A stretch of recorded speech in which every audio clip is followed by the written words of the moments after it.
Hi, this is Atsuo. Today, I'd like to share that I'm currently living in Japan. With the aim of sharing Japanese plant cultivation with the world, I'm filming this video today. The goal of this channel is to show how plants are cultivated in Japan, and at the same time, to create content that can help Japanese viewers practice their English as well. Alright, so for this very first video, since I live in Gunma Prefecture here in Japan, I'd like to show you all how the plants are doing in the month of June.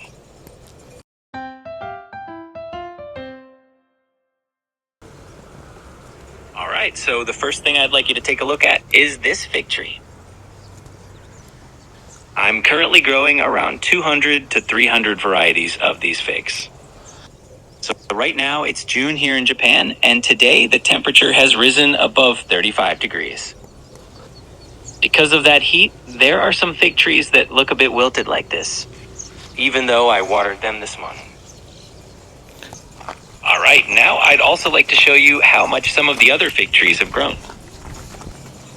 As you can see, I have a lot of fig trees planted in pots of about size 7 or 8. I'm not really sure if this is different from how people grow figs abroad, but fig cultivation is truly a lot of fun, isn't it? I'm also enjoying experimenting with multi-grafting like this. By the way, I'm also growing varieties like Fig Hunter's cultivars, as well as Black Daza, Italian 258, and Strawberry Shortcake. Even just with figs, there are so many varieties, but in addition to those, I'm also growing tropical fruits like these. This is a Costa Rican guava. And over here, we have pawpaw, which in Japan is sometimes called the custard cream of the forest.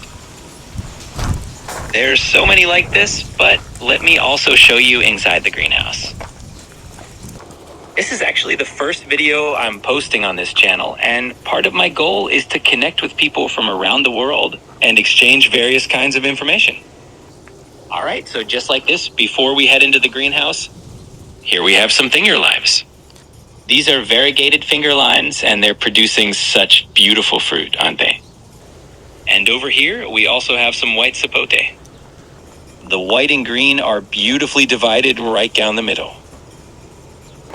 Variegated coconut palms are beautiful, aren't they? And we also have jaboticaba here. We can see that the fruit is growing in clusters like this. And then there are really so many different plants. This one is lychee, or maybe you'd call it witchy, and there's also acerola. And next we have passion fruit. We also have plenty of palm trees as well. Let's take a look inside the greenhouse, shall we? In Japan, we have distinct seasons, and in winter, the temperature can drop to around -5 degrees. So in winter, we grow tropical fruits inside the greenhouse. So in spring, and now that it's almost summer, the temperature inside the greenhouse reaches close to 40 degrees. Inside the greenhouse, there are also many fig trees and plenty of jaboticaba as well. This here is a variegated coffee plant. There's also something called black sapote, which is also known as the chocolate pudding fruit.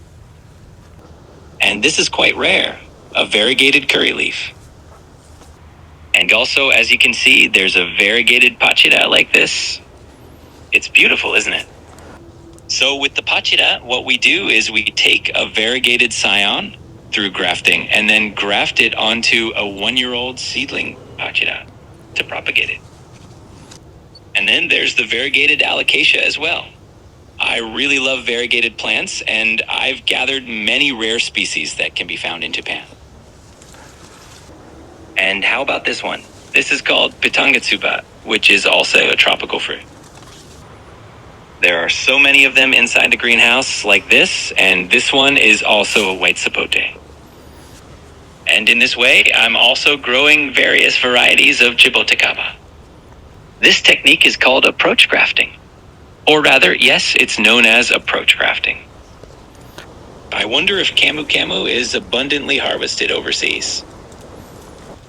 I'm not quite sure what the best method is for propagating camu camu, so this year I'm trying air layering first. Look over here, this is a variegated gracilis, which is such a beautiful ornamental plant. Aren't these leaves just gorgeous? And finally, take a look at these jaboticaba as well. There are so many of them growing inside this greenhouse. In Japan, there's been a recent boom, not only for jaboticaba, but for tropical fruits in general, and more people are starting to grow them. And then we have this strawberry guava, which is quite cold hardy and easy to grow in Japan. In this way, there are also many plants inside the greenhouse. This one is a K-apple. So finally, please take a look at the fig orchard where I have nearly 50 trees planted. This right here is the fig orchard with about 50 trees, and they're grown in a high density style with about 2 meters of spacing between each plant. There are so many different varieties making their way to Japan now, and if any of you watching this channel know of any delicious fig varieties, I'd be delighted if you could leave a comment. I've really been into fig cultivation for about 3 or 4 years now, and I find it absolutely fascinating. So I'd love to have engaging conversations in the comments section if those of you growing figs abroad have any interesting insights to share. Right now in my fig orchard in Japan, the branches that started growing around April have begun to develop these small fruits. They're expected to be ready for harvest around September to October. This is a hazelnut.